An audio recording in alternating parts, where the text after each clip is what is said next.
सभी को नमस्कार। सभी पर कमेंट्स लगा दीजिए प्लीज।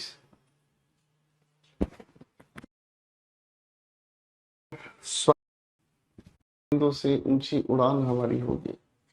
शाबाश। नमस्कार। क्या हाल चाल है आप सभी के?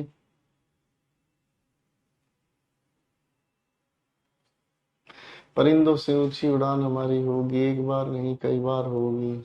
चलिए जी, शायरी से बचो बेटे, पढ़ाई पर दिमाग लगाओ।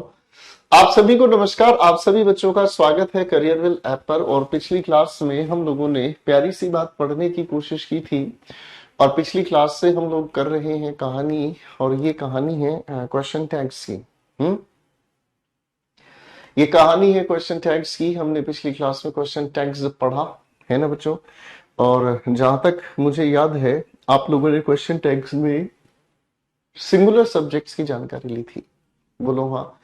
चलो सबसे पहले ये बताओ, आप में से कितने बच्चे ऐसे हैं जिन्होंने अपनी क्लास को रिवाइज किया है? ऑनेस्टली मुझे बताएं।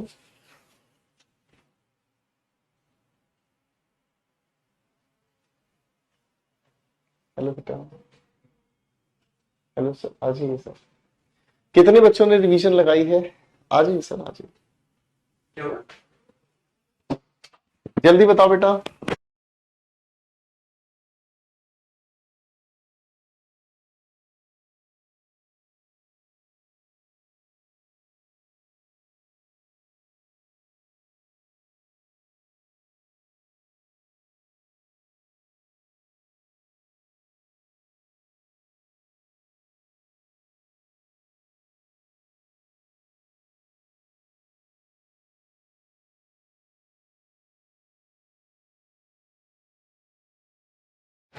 तो आप सभी बच्चों ने रिवीजन की है, अच्छे से पढ़ी है सारी कहानी, तो आज प्रैक्टिस भी करेंगे। और देखो बच्चों, जिन बच्चों ने रिवीजन नहीं की है उन बच्चों को थोड़ा सा ध्यान देना चाहिए, रिवीजन करना चाहिए। आओ बच्चों, आज हम लोग क्वेश्चन टैग्स की इस कहानी को कंप्लीट करेंगे, फिनिश करेंगे, और उसके बाद चीजों को आगे बढ़ाएंगे। तो तैयार है कहानी को आगे लेकर चलने के लिए?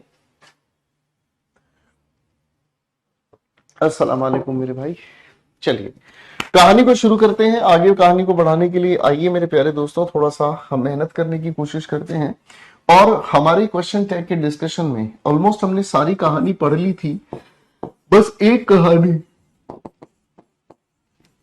कहानी ऐसी जो हम लोगों ने अभी तक नहीं पढ़ी थी, और उसे हम कहते हैं इंपैरेटिव सेंटेंस।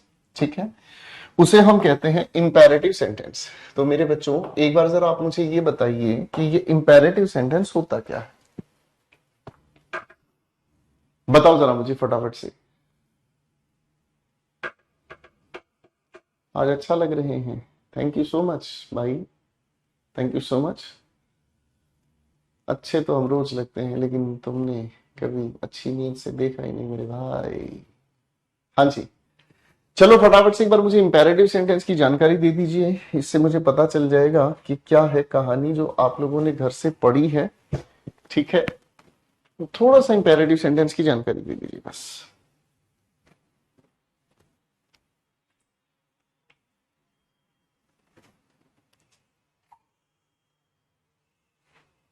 शाबाश। इंपैरेटिव सेंटेंस की अगर हम जानकारी को समझें, तो इंपैरेटिव सेंटेंस एक ऐसा सेंटेंस होता है इंपैरेटिव सेंटेंस एक ऐसा सेंटेंस होता है जिसकी शुरुआत में हम फर्स्ट फॉर्म ऑफ वर्ब लगाते हैं, और इसके ठीक बाद हम ऑब्जेक्ट लगाने की कोशिश करते हैं। ऐसे लिखे हुए सेंटेंस की अगर हम बात करें, तो ऐसा लिखा हुआ सेंटेंस रिक्वेस्ट हो सकता है, ऑर्डर हो सकता है, कमांड हो सकता है, अगर हम कहें तो एडवाइस हो सकता है, हम कहें तो वार्निंग हो सकता है, हम कहें तो प्रोहिबिशन हो सकता है। ठीक है बच्चों, हमारे पास अगर हम कहें तो इंपैरेटिव सेंटेंस के अलग अलग टाइप हो सकते हैं।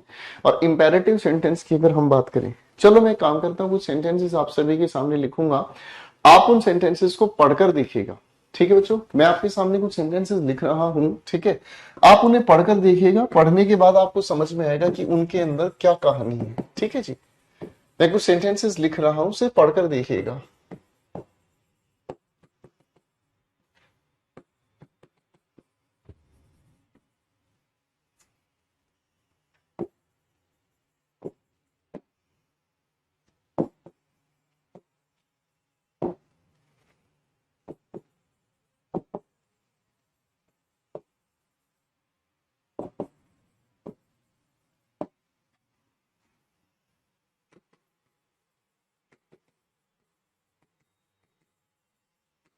सेंटेंसेस को पढ़कर देखिएगा।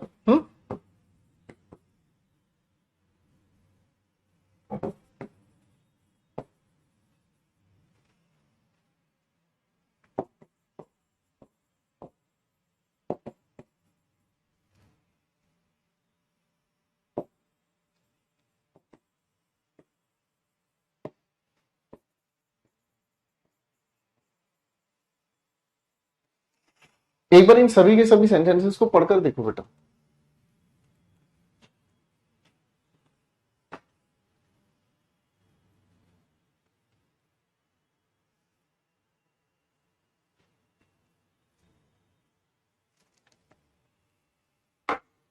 पढ़ लिए बेटा, पढ़ लिए?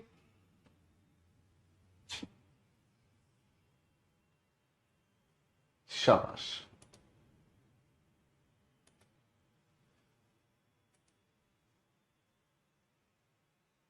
प्रोहिबिशन होता है जब आप किसी को कोई चीज काम करने के लिए कानूनी तौर पर रोकते हैं। ठीक है,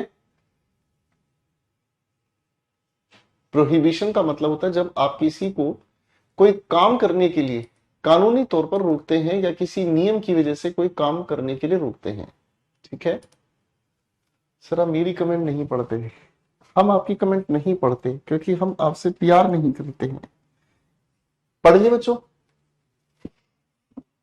आप अगर ऐसा लिखेंगे ना कि आप हमारा नाम नहीं लेते, कमेंट नहीं पढ़ते, मैं परमानेंट क्लास से हटा देता हूं ऐसे बच्चों को। ठीक है, कोई बात नहीं मंदीप, हम अपने स्टूडेंट्स के लिए हमेशा मेहनत करते हैं। स्पेशल क्लासेस, यूट्यूब क्लासेस, बहुत कुछ करने का मन करता है आप जैसे अच्छे बच्चों के लिए।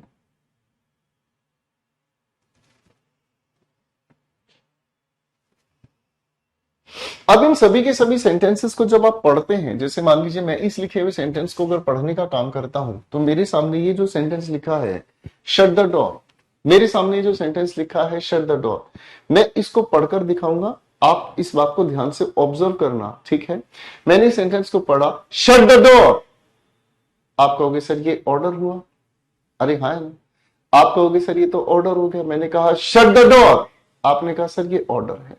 अब इसी वाक्य को मैं फिर से अगर पढ़ता हूं और मैं कहता हूं शट द डोर, अगर मैं यही सेंटेंस फिर से आपके सामने पढ़ता हूं शट द डोर, तो आप इससे क्या कहोगे प्रियंका, बताओ जरा मुझे।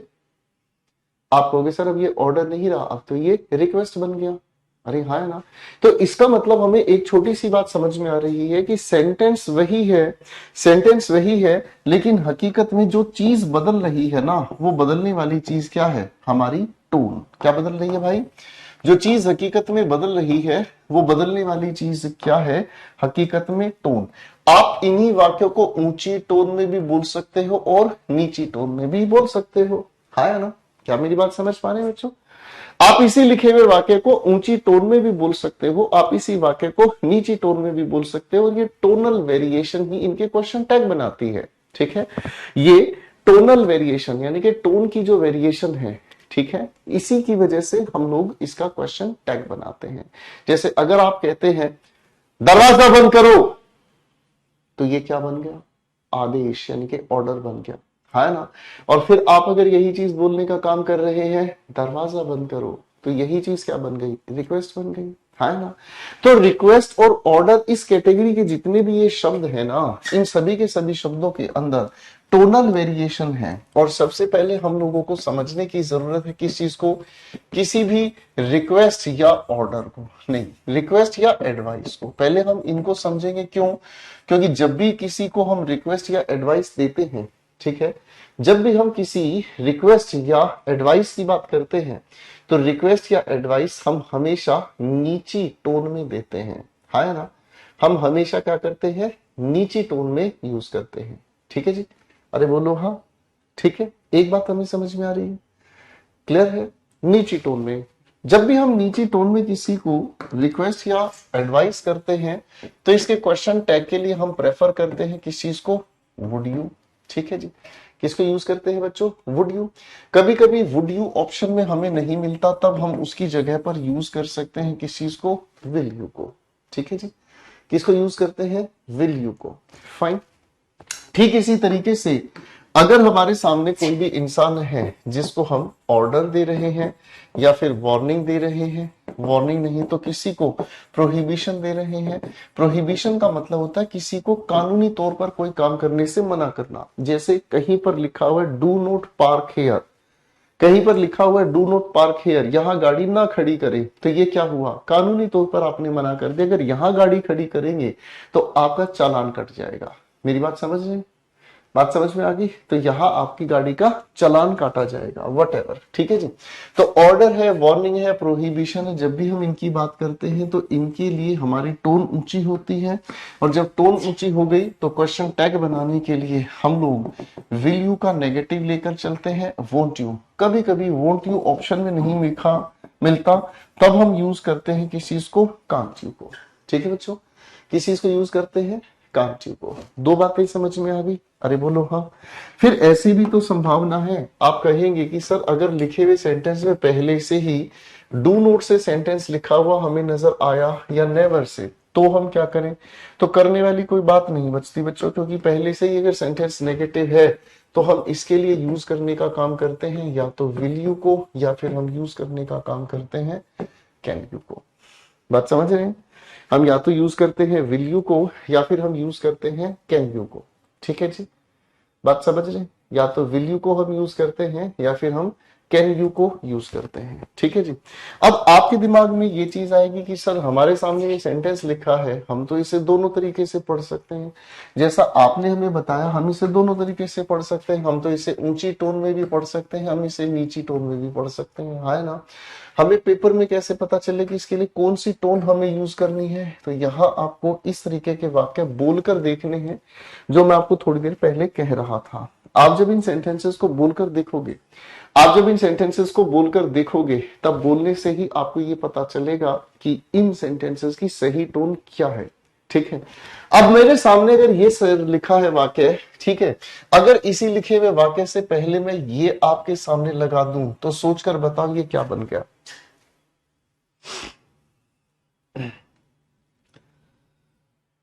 बताओ बच्चों, क्या बन गया? तो आप कहोगे सर ये तो प्लीज लिखते ही हमें समझ में आ गया, ये तो किसी इंसान को रिक्वेस्ट की गई है। आप अगर किसी इंसान को ये कहते हैं प्लीज शट द डोर, तो इसका मतलब तो सामने वाले को बिल्कुल क्लियर कट ये चीज समझ आ रही है कि हम सामने वाले इंसान की रिक्वेस्ट कर रहे हैं। अरे बोलो हाँ, हम सामने वाले इंसान की बड़े प्यार से रिक्वेस्ट कर रहे हैं, है ना बच्चों? और अगर मान लो इसी लिखी हुई बातचीत में हम लोग यहां से रिक्वेस्ट के लिए इस प्लीज को हटा दें, तो हम क्या कहेंगे? फिर हम चुपचाप कहेंगे सर फिर तो ये ऊंची टोन में ही बोला जाएगा, फिर ये रिक्वेस्ट नहीं रहेगा, फिर तो किसी के लिए ऑर्डर बन जाएगा। फिर ये रिक्वेस्ट नहीं, ये किसी के लिए ऑर्डर बन जाएगा। ठीक है बच्चों? बेटा बढ़िया, इधर आओ, इसको बंद करो।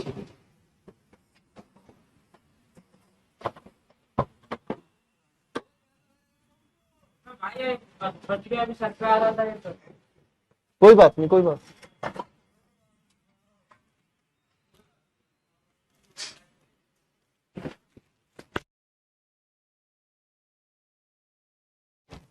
चलो बेटे इसको आगे पढ़ते हैं। ठीक है, आओ बेटे अब इसको थोड़ा आगे पढ़ते हैं। क्या लिखा है ध्यान से समझते हैं। अब शट द डोर हमारे लिए सिर्फ एक ऑर्डर है, और ऑर्डर के लिए हम लोगों को क्वेश्चन टैग करना होगा। चाहे आप यहां पर वोंट यू लिख सकते हैं, चाहे आप यहां पर कांट यू लिख सकते हैं। आगे लिखा है प्लीज सिट डाउन, आगे लिखा है हमारे सामने सेंटेंस प्लीज सिट डाउन। अब इस प्लीज की वजह से ये क्या बन गया? रिक्वेस्ट। रिक्वेस्ट होने की वजह से आप यहां पर लिख लीजिएगा वुड यू, चाहे यहां पर लिख लीजिएगा विल यू, जो आप चाहे वो लिख सकते हैं। आगे लिखा है कम इन। आप जानते हैं कम इन, कोई इंसान किसी से परमिशन लेता है तो आदेश में ही परमिशन का जवाब दिया जाता है, इसलिए आपने कहा कम इन और उसके बाद आपने क्या कहा? Won't you. ठीक है। कॉल हिम, किसी को बुलाने का आप आदेश दे रहे हैं, इसलिए आपने वोंट यू लिख लो, चाहे कांट यू लिख लो। अब आप में से कोई बुद्धिमान इंसान ये ना कहे, ठीक है, अब आप में से कोई बुद्धिमान इंसान ये ना कहे कि सर अगर वोंट यू और कांट यू दोनों ऑप्शन में दे दिए जाए तो ऐसा नहीं होगा यार, कॉमन सेंस की बात है। आपके सामने कोई भी क्वेश्चन देगा एग्जामिनेशन, तो उसमें से एक ही तो करेक्ट आंसर देगा, है? और मूर्खानंद ये सोचता है कि जी चारों करेक्ट आंसर दे दिए तो फिर ऐसे इंसान को फिनाइल पिला देंगे हम। ठीक है भाई, है। आगे लिखा हमारे सामने काइंडली, जो प्लीज काम कर रहा है वही काइंडली काम कर रहा है, तो इसका मतलब हो गया क्या चीज हमारे सामने, रिक्वेस्ट हो गया भाई। अरे बोलो हाँ। ठीक है, तो मुझे लगता है मामला हो गया है सेट, और आपके सामने छोटे छोटे 5 सवाल आ गए हैं। इन पांचों के पांचों सवालों के क्वेश्चन टैग कर दो फटाफट से। इन पांचों के पांचों क्वेश्चंस के क्वेश्चन टैग कर दो फटाफट से। अल्ताफ बेटे, वोकेबलरी की क्लासेस सारी देखनी है, जो बिल्कुल पहली क्लास है वहां से देखनी शुरू करना। ठीक है, और वोकेबलरी की जो पहली क्लास है, आपको 200 प्लस वीडियोस दी गई हैं, तो वोकेबलरी की जो क्लास है ना, जिसमें आपको सबसे पहले दी गई है, वहीं से देखनी आप शुरू कर दीजिएगा। और इसके साथ साथ वोकैब एक्विटी की भी एक हम लोगों ने वोकैब एक्विटी की भी वीडियोस दी हैं, और वोकैब एक्विटी की नंबर 1 क्लास से जरूर देखना है। ठीक है ना, ठीक है बेटा। इसीलिए बीच बीच में हम कभी कभी वोकेबलरी की क्लासेस को रोक देते हैं, ताकि आपको जो पहले से कंटेंट दिया गया है। अच्छा एक बात बताओ बेटे, जो वोकेबलरी पहले करी गई है क्लासेस में, क्या वो वोकेबलरी आज मैं पढ़ाऊंगा तो उसकी शक्ल बदल जाएगी? नहीं बदलेगी ना भाई, वो वोकेबलरी की शक्ल थोड़ी बदलेगी। ठीक है, तो बेटे आपको सारी ही वोकेबलरी की कंटेंट पढ़नी है, पीडीएफ भी डाली गई है। इंग्लिश बहुत आसान बना दिया आपने, थैंक यू सो मच मेरे दोस्त। सारी आपकी मेहनत है, आप इंग्लिश को आसान अपनी मेहनत से बनाते हैं। टीचर आपके लिए मेहनत करता है, और आप जब अपने लिए मेहनत करते हैं तो इंग्लिश आसान होती है। चलो भाई फटाफट से इन 5 क्वेश्चंस को क्वेश्चन टैग में कन्वर्ट कर दो।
वोकैब एक्टिविटी की क्लास वोकैब वाली वीओडी में ही पढ़ी है बेटा।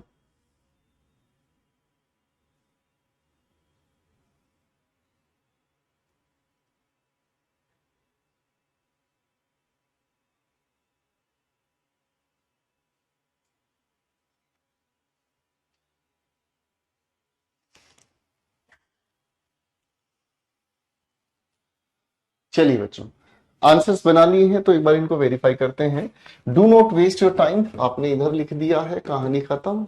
ठीक है जी, आगे लिखा डू नॉट स्लीप हेयर, तो आपने यहां फिर से क्वेश्चन टैग बना दिया। Next sentence, we have never give up, negative पहले से ही हो गया है, तो बस इतनी सी बातचीत खत्म हो गई। अगला सवाल हमारे सामने आता है, ओपन द फायर। भाई ओपन द फायर का मतलब क्या होता है? ओपन द फायर का मतलब क्या होता है बताओ जरा। ओपन द फायर का मतलब होता है गोली चलाओ, डिशू।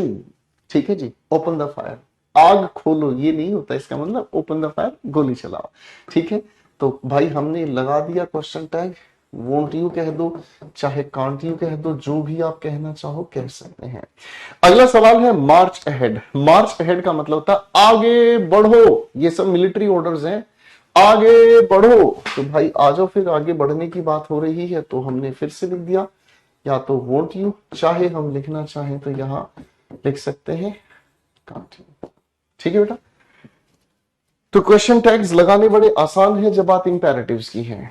ठीक है जी, जब इंपैरेटिव्स की बात होती है तो बहुत आसान हो जाते हैं, क्योंकि ये बेचारे टोन के शिकार हैं, और टोनल वेरिएशन ही इनको डिसाइड करती है। ठीक है, अच्छा बच्चों एक आखिरी बात और समझाता हूं, थोड़ा सा ध्यान दीजिएगा। भाई इंपैरेटिव सेंटेंस का परिवार एक शब्द को और लेकर आया, और वो है लेट। ठीक है, अब इस लेट से बने हुए स्ट्रक्चर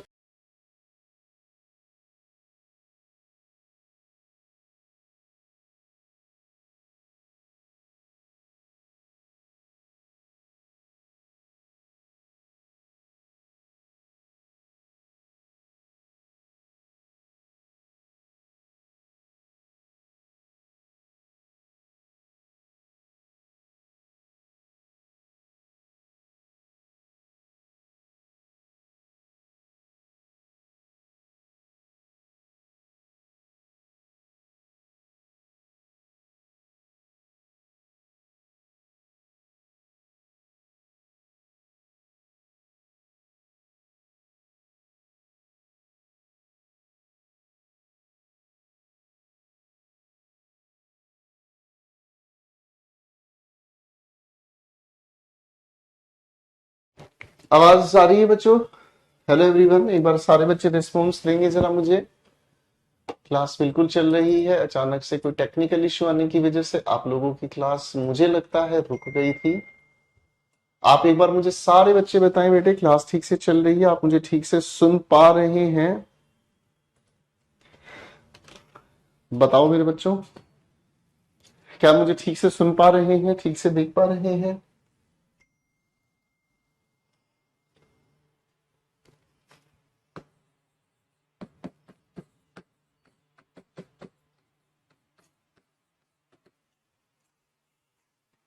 ठीक से सुन पा रहे हैं?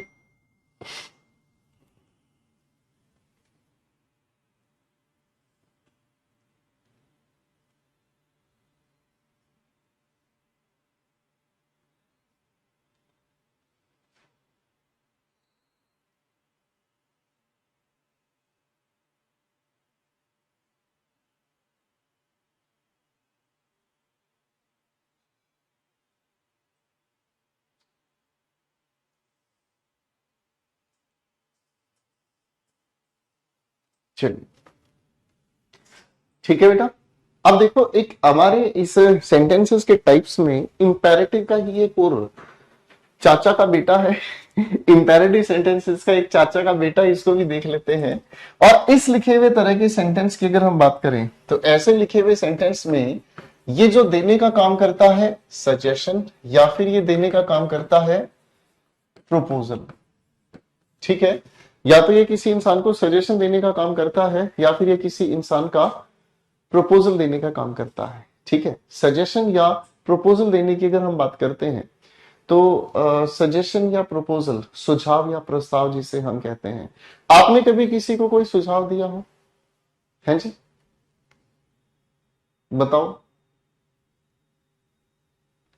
जब आप किसी इंसान को कोई सुझाव देते हैं तो आपकी जो टोन है वो कैसी होती है? चलो अपने हिसाब से सोच के बताओ। बताओ सोच के। आप अगर किसी को कोई सुझाव दें, कोई मशवरा दें, जैसे मान लीजिए मैं आपको सुझाव देता हूं कि देखो जब क्लास में पढ़ाई कराई जा रही हो तो आप दाएं बाएं के इधर उधर के कोई कमेंट ना करें, तो मैं आपको किस तरीके की टोन में आपको सलाह दूंगा, सुझाव दूंगा? बताओ।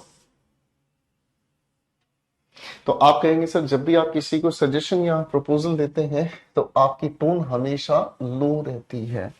चलो कुछ एक एग्जांपल्स लेते हैं, पहले सेंटेंसेस को पढ़कर देखो और लो टोन को पहचान कर देखो। Late us go for a walk. ठीक है, let him speak the truth. Let us talk about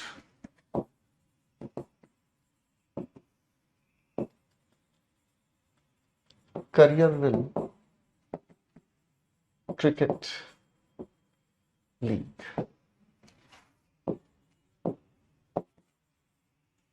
Let the baby play.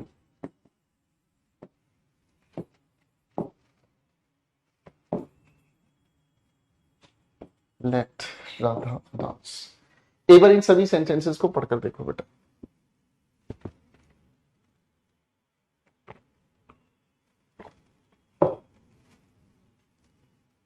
Mriganka, बोलो बच्चे क्या कहना चाहते हैं आप?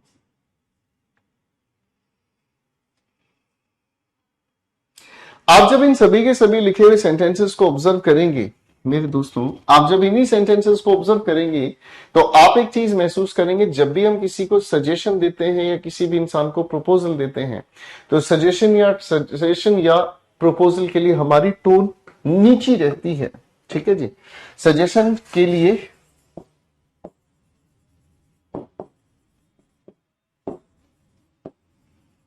हमारी जो टोन होती है वो हमेशा नीची रहती है। ठीक है बच्चे, अब ये छोटी सी जो उलझन है ना, ठीक है, ये जो छोटी सी उलझन है, इस उलझन को सुलझाने के लिए हमें टोन का ही खेल समझना होगा। और टोन की जब हम बात करते हैं तो सबसे पहली टोन हमें समझ में आती है कि लेट के ठीक बाद लिखा हुआ ये जो भी हमारे सामने ऑब्जेक्ट है ना, इसी के अकॉर्डिंग आने वाले प्रोनाउन को हम डिसाइड करेंगे। इसी के अकॉर्डिंग आने वाले प्रोनाउन को हम डिसाइड करेंगे। मेरी बात समझ में आ रही है जी?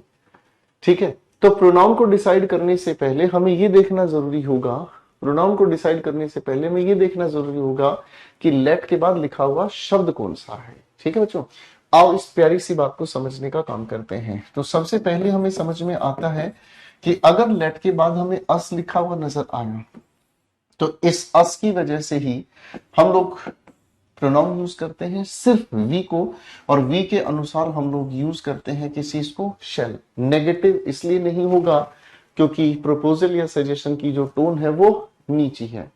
जैसे आप कभी किसी को नहीं जाकर कहते आवाज नीचे, है कि नहीं? कौन सी फिल्म में डायलॉग था वो, आवाज नीचे, था ना?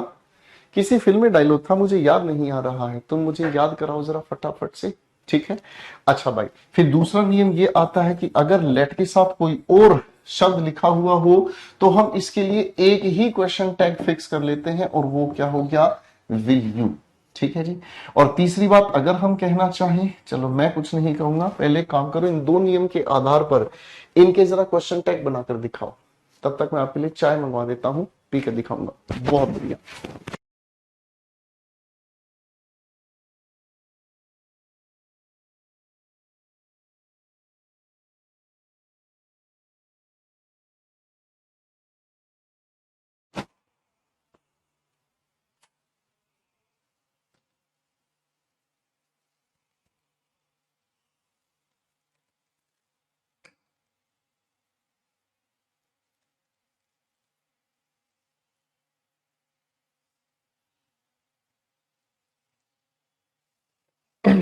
बनाओ बेटा।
आपकी क्लास के बाद और प्रैक्टिस कहाँ से करें? बेटा मैंने पहले दिन आपको बता दी थी, द इंग्लिश एक्यूमेन आप लोगों को कर लेनी है। आपको पहले दिन मैंने आपको बता दिया था, इंग्लिश एक्यूमेन से आप प्रैक्टिस कर लेते हैं तो इंग्लिश एक्यूमेन आपके हर एक एग्जाम के लिए आपको तैयार कर देती है, ठीक है।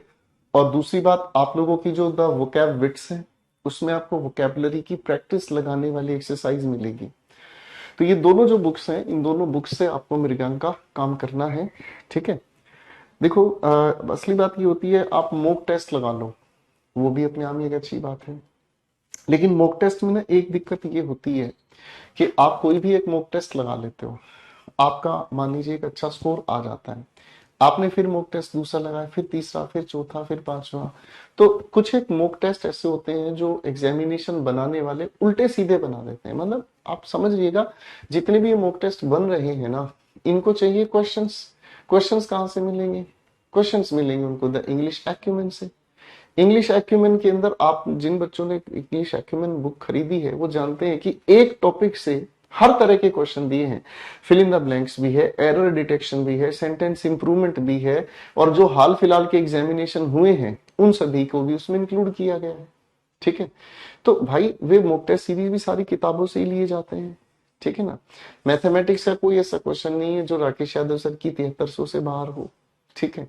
इंग्लिश का कोई क्वेश्चन ऐसा नहीं है जो द इंग्लिश एक्यूमेन से बाहर मिले, समझ रहे। ठीक इसी तरीके से आप लोगों का सारा जो कंटेंट है वोकैबुलरी का, उसके जो क्वेश्चंस हैं उसकी प्रैक्टिस के लिए आप लोगों को जरूरत पड़ती है आपकी द वोकैबुलरीज की, ठीक है दोस्त। तो परेशान होने की जरूरत नहीं है, आप बस किसी भी तरीके से प्रैक्टिस करना चाहें कर सकते हैं, आपका वेलकम है, ठीक है। अच्छा, नॉट नेसेसरी कि द वोकैबुलरीज या इंग्लिश एक्यूमेन ही आप ले, आपके पास इसके अलावा कोई और किताब है, ठीक है जी। आपके पास इसके अलावा अगर कोई किताब है, ऐसा भी हो सकता है ना, किसी घर परिवार में किताब खरीदने की क्षमता ना हो, तो भाई किसी से मांग कर भी किताब पढ़ी जा सकती है, लाइब्रेरी से किताब भी पढ़ी जा सकती है। तो वो आपका खुद का ओपिनियन है। आ जाओ बेटा, समझ रहे, ठीक है। तो मैं आपकी हर एक चुनाव को वेलकम करूंगा, आप जो बुक चाहें उस बुक से आप पढ़ सकते हैं, ठीक है। फाइन सर, क्या उसमें सॉल्यूशन भी मिलेगा? सोल्यूशन भी दिया हुआ है, आप क्यों चिंता करते हो। चलो आओ दोस्तों, क्वेश्चन नंबर 1 को पढ़ते हैं। Let us go for a walk. Let के साथ अस अगर लिखा है तो इस अस की वजह से ही हमने वी लिखा और शेल लिखा। लेट हिम, जैसे ही हमने देखा कि यहां पर हम लोगों ने किसी और पर्सन का जिक्र किया है तो परमिशन कौन देगा? देखो जी, let us go for a walk, आओ हम कहीं घूमने चलें। सवाल लिखा है मेरे दोस्त, आओ हम कहीं घूमने चलें। तो इसका मतलब क्या हुआ? जब मैंने ये कहा आओ हम कहीं घूमने चलें, तो मैं और आप दोनों मिलकर घूमने चल रहे हैं, तो हमारी दोनों की रजामंदी है, ठीक है। हमारी दोनों की रजामंदी है कहीं घूमने चलने के लिए, हाँ है ना। पहली बात समझ में आ गई। लेकिन जैसे मैंने कहा let him speak the truth, इसे सच बोलने दो, तो मेरे सामने हिम नाम का ये जो भी इंसान है, मेरे सामने हिम नाम का ये जो भी इंसान है, ठीक है ना, उसे सच बोलने दो। तो उसको सच बोलने का सजेशन कौन देगा? मैं नहीं, वो खुद नहीं। उसे बोलने की इजाजत कौन दे रहा है? वो इंसान जो मेरी इस बात को सुन रहा है, ठीक है ना जी। सर इस बेंत को थोड़े दिन के लिए शांत कर दो, ये इतने कमेंट करता है उल्लू कहीं का, ये रुकता नहीं है, इसको थोड़े दिन के लिए हटा ही दो यहां से, ठीक है ना। पढ़ाई पे ध्यान नहीं, फर्जी बात पे दिमाग लगा रहा है। मैं समझा रहा हूँ कॉन्सेप्ट कैसे बना, कॉन्सेप्ट समझना नहीं है, कल क्लास होगी, कल क्लास होगी। अबे गधे कहीं के, पढ़ाई पे तो दिमाग लगा ले यार, कोई काम की बात हो तो पढ़े यार तुम्हारी बातों को। इस हिम को अगर हम देखते हैं तो ये कौन हुआ? हमारा थर्ड पर्सन।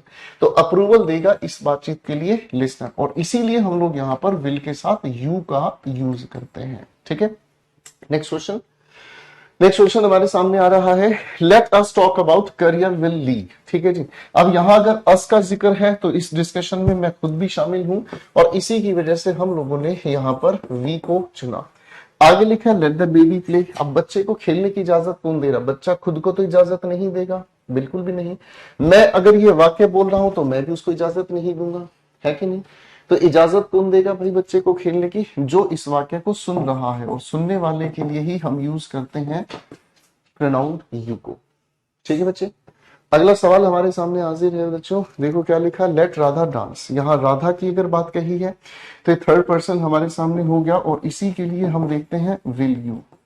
ठीक है जी, next question, let him not go anywhere. तो सारे बच्चे एक बार इस पर दिमाग लगाकर बताओ आप इसका क्वेश्चन टैग क्या लगाओगे। लो भाई, मैंने आपके सामने दोनों चॉइसेस दे दी है, बस इसके बाद हम लोग प्रैक्टिस करेंगे आपके साथ मिलकर।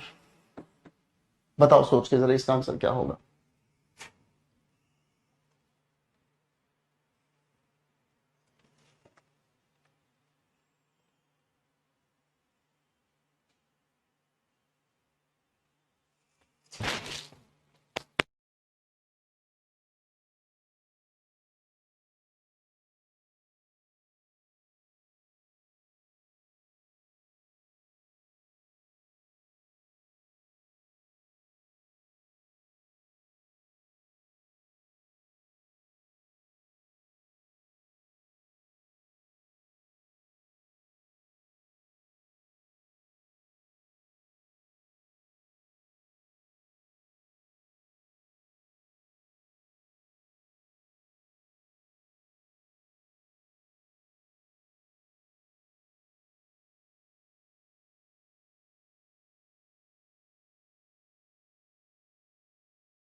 चलो बेटा, अब इस लिखे हुए सेंटेंस में आपने देखा लेट हिम की वजह से तो यू आएगा ही आएगा।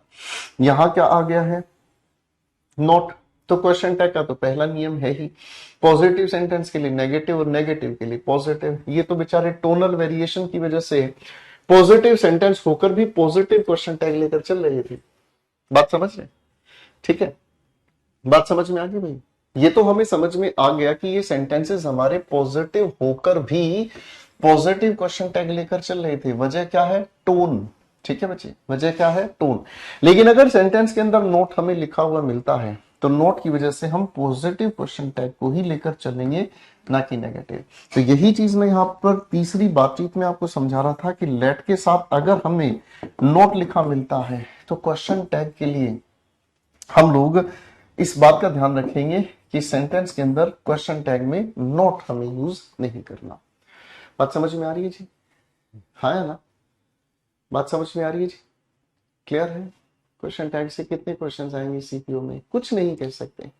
आने के लिए एक क्वेश्चन आ जाए, आने के लिए एक से ज्यादा क्वेश्चन भी आ जाए, आने के लिए एक भी क्वेश्चन नहीं आए।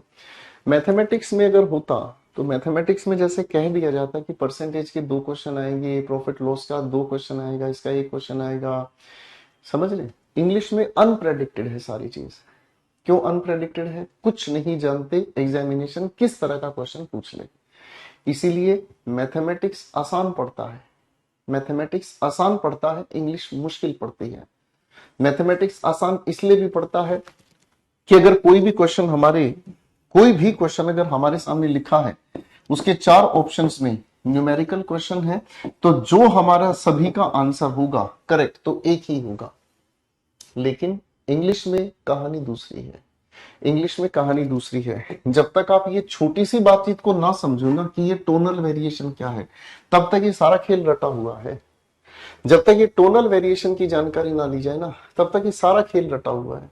और भाई मेरी बात का बुरा मत मानना, रटने वाले के सिलेक्शन हो तो जाते हैं, लेकिन वो आजीवन नौकरी का कबाड़ा कर देता है।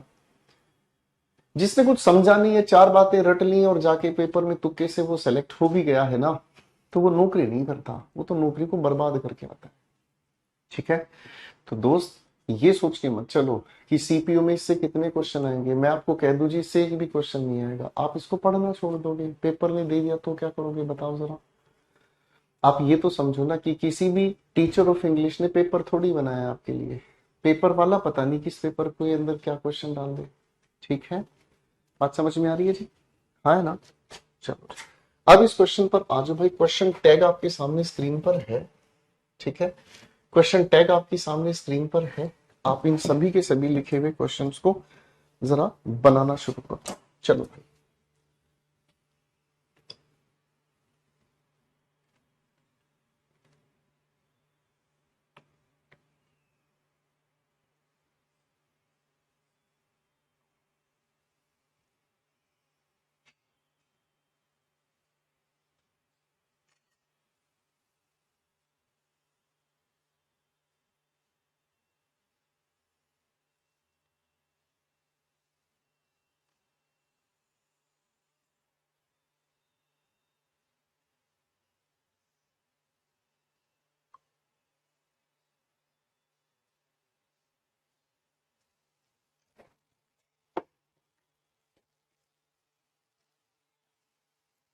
सारे बच्चे क्वेश्चंस को सोल्व करेंगे फटाफट से। देवेंद्र को ब्लॉक करना सर एक बार सर।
चलिए बच्चों, आंसर्स को वेरीफाई कर लेते हैं एक बार फटाफट से।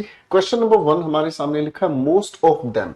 इस देम की वजह से क्वेश्चन टैग हम लोगों को लगाना पड़ा दे। डिडंट अपनी जगह ठीक है क्योंकि पास्ट इंडेफिनिट है।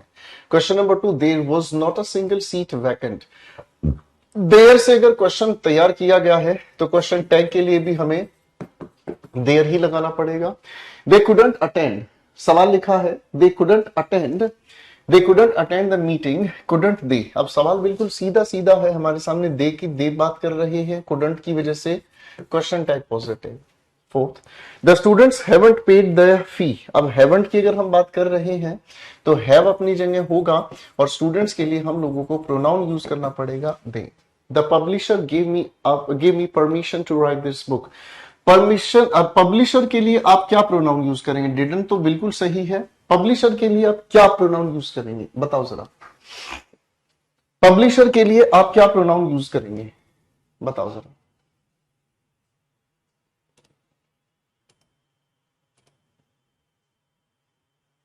पब्लिशर के लिए आप क्या यूज करेंगे बताओ।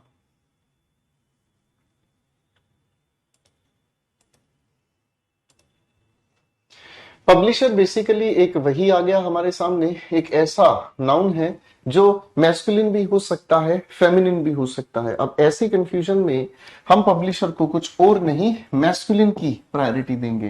क्वेश्चन 6 पर आ जाओ बेटे, क्या लिखा है? क्वेश्चन 6 हमारे सामने लिखा है Mohan Vijay's brother is feeling better today, aren't they? नहीं सर, सिर्फ बात मोहन की गई है और इसीलिए आपने कहा इजंट ही। नेक्स्ट क्वेश्चन को ध्यान से ऑब्जर्व कीजिएगा, नेक्स्ट क्वेश्चन को ध्यान से ऑब्जर्व कीजिएगा। लिखा है this book is for the young learner. This के साथ अगर बुक लिखा है हमारे सामने तो इजंट दिस नहीं, इजंट इट का आप जिक्र करेंगे। She has little knowledge of music. देखो बच्चों, सबसे पहली बात तो इस हैज के साथ कोई और third form of verb use नहीं हुई, तो प्रेजेंट इंडेफिनिट कैटेगरी में रखा। लिटिल होने का मतलब इसका जो मीनिंग है वो नेगेटिव हुआ, है ना बच्चों? तो नेगेटिव होने की वजह से हैजंट शी नहीं, आप लिखेंगे सिर्फ और सिर्फ does she. Question 9, farmers should know the modern ways of cultivation. Shouldn't he नहीं, फार्मर्स प्लूरल है तो शुडंट और उसके बाद आप लिखने का काम करेंगे दे। शुडंट के साथ आप क्या लिखने का काम करेंगे? They. Next question, we may win the cricket match. Mayn't we, कोई दिक्कत नहीं, अपनी जगह सही है बिल्कुल। We use to see the epidemic in villages earlier, don't we. भाई यूज्ड के लिए हम नेगेटिव अगर बनाने का काम करते थे तो डिडंट वी का आप जिक्र करेंगे, ठीक है ना। मॉडल एक्सलरीज के दौरान ये चीज सिखाई गई है आप लोगों को कि सेंटेंस को नेगेटिव बनाने के लिए आप डिड का यूज करते हैं। Next question, Charles Sobers was an impostor, was के अकॉर्डिंग वाजंट ही, बिल्कुल सही है। इस लिखे सेंटेंस में कोई भी एरर नहीं है, ठीक है। इस लिखे सेंटेंस में कोई भी एरर नहीं है। मोस्ट ऑफ देम वर, इस देम का अगर हम जिक्र कर रहे हैं तो आप यहां लिखने का काम करेंगे क्या चीज? वरंट और उसके बाद they. Next question, we find too many monologues in Shakespeare's plays, didn't we? सवाल को ध्यान से देखें, सवाल लिखा है वी फाइंड, प्रेजेंट इंडेफिनिट है ना, और वी के अनुसार तो डिडंट वी नहीं, हम लिखेंगे डोंट वी, ठीक है बच्चे। मोनोलॉग किसे कहा जाता है? मोनोलॉग किसे कहा जाता है? देखो बच्चों, लोग का मतलब होता है स्पीच, ठीक है, और मोनो का मतलब होता है वन, ठीक है। तो मोनो का मतलब क्या हुआ? वन, यानी कि स्पीच बाय सिंगल स्पीकर। मैंने क्या कहा? स्पीच बाय सिंगल स्पीकर, ठीक है। नेक्स्ट क्वेश्चन देखते हैं, लिखा है पोलीगैमी। पोली का मतलब होता है मैनी और गैमी का मतलब होता है वेडिंग, ठीक है जी। इसका मतलब क्या हो गया? बहुत सारी शादी करने की प्रथा, ठीक है। Polygamy has been banned in many countries, haven't it? अरे सर सिंगुलर है ना, तो सिंगुलर के लिए आप क्या यूज करोगे? Hasn't it. कहानी खत्म। Question 22, let us go out for a walk, should we? सवाल बिल्कुल आसान हो गया भाई। लेट अस की अगर बात कही है तो शुड नहीं, हम कहेंगे क्या चीज? Shall we. फाइन।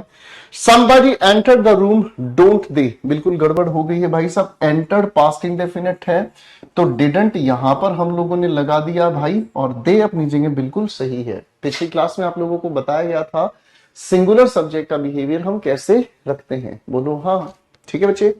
चलिए अगले फिर से क्वेश्चन, चलो देखो पहले यहां से 1 से 9 हमारे सामने, 9 3 12, 3 15 और 15 और 2 17, 17 क्वेश्चन में से अपना स्कोर बताना भाई। बताओ भाई अपना जरा स्कोर बताओ, क्या हालचाल है आपके स्कोर का?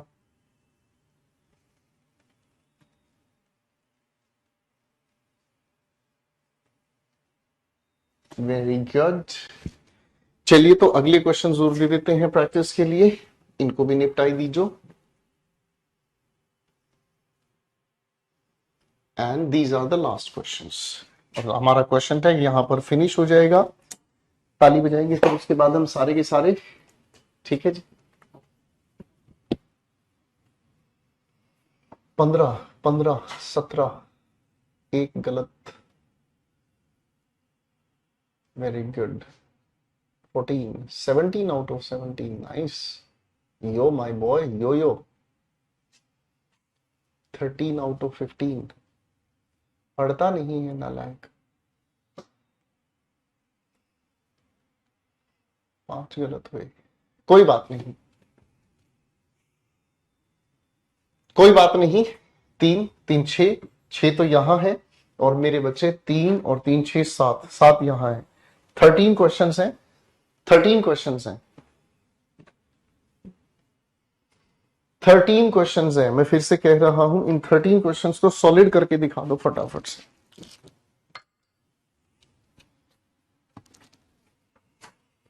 मेरे नाम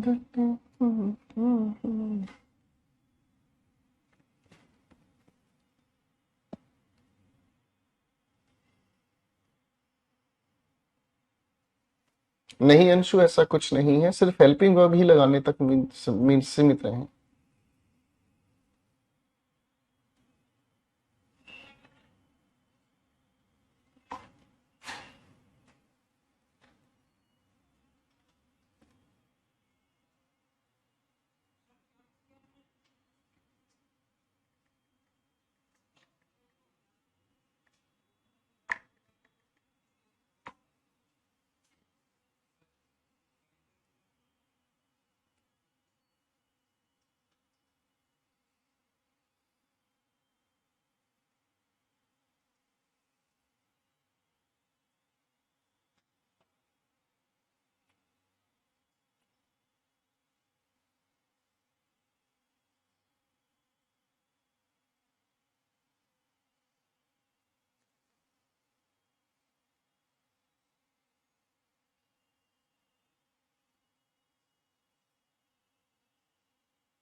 शाबाश।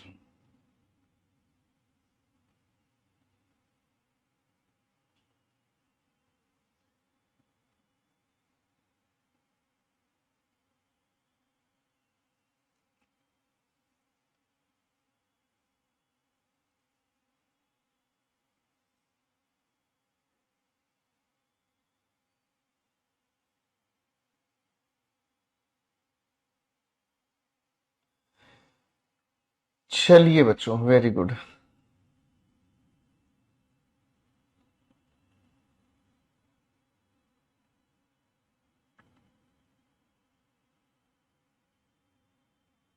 शाबाश।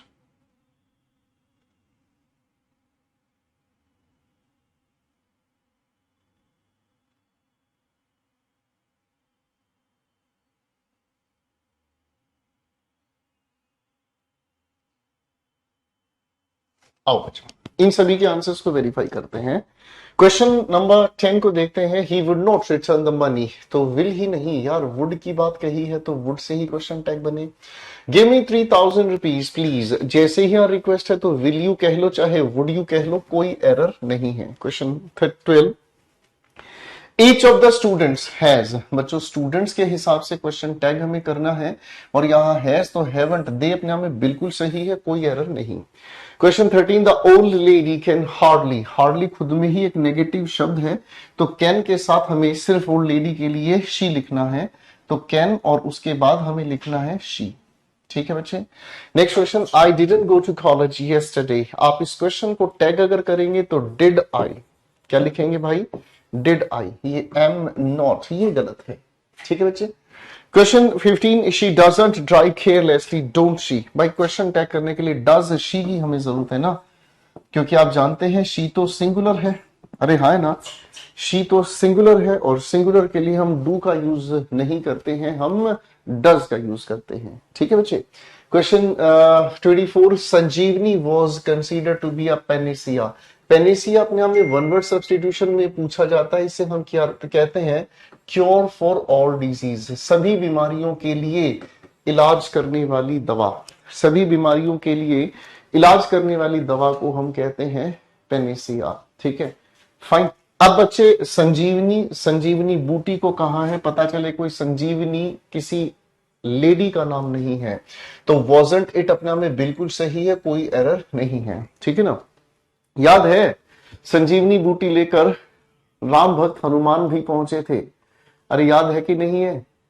ठीक है, जिनका थोड़ा इंटरेस्ट अगर रामायण वगैरह में है तो उनको पता भी होगा, राम भक्त हनुमान भी संजीवनी बूटी लेकर पहुंचे थे।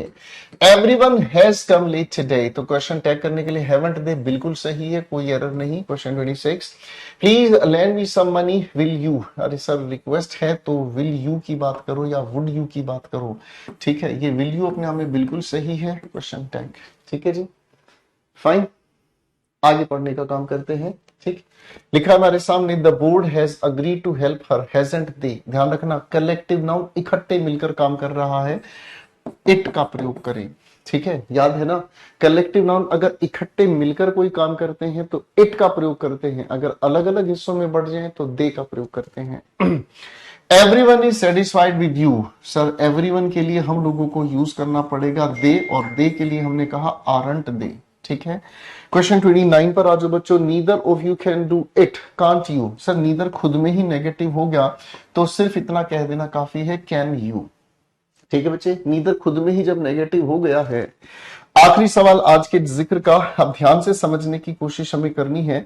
लिखा है, one who believes in God is known as a theist. सवाल बड़ा मजेदार मुझे लगा, क्यों, क्योंकि हु बिलीव्स इन गॉड ये आपके सामने लिखा हुआ पहले से ही कंफर्म है, तो इस इज के साथ इस लिखे हुए वन को क्वेश्चन टैग करना है, तो इजंट ही नहीं इजंट वन का जिक्र आप करेंगे, इजंट ही का नहीं इजंट वन का आप जिक्र करेंगे। ठीक है जी, शाबाश, बहुत अच्छे पार्थसारथी मेरे दोस्त। चलिए जी फटाफट से अपने स्कोर मुझे बता दीजिएगा।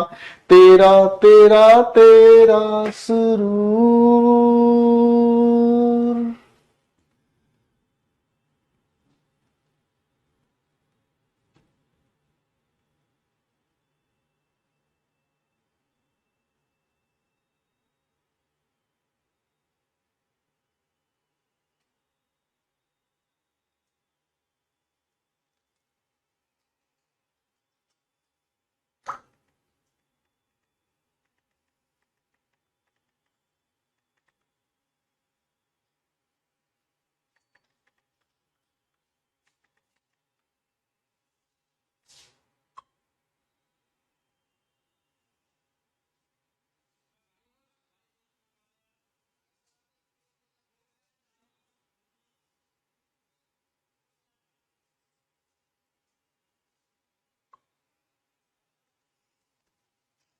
चलिए जी, तो अच्छी बात है भैया, विकेट गिर रही है, मजा आ रहा है। चलिए कोई बात नहीं।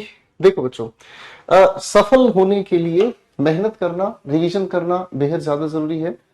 हाँ जी बेटा बोलो।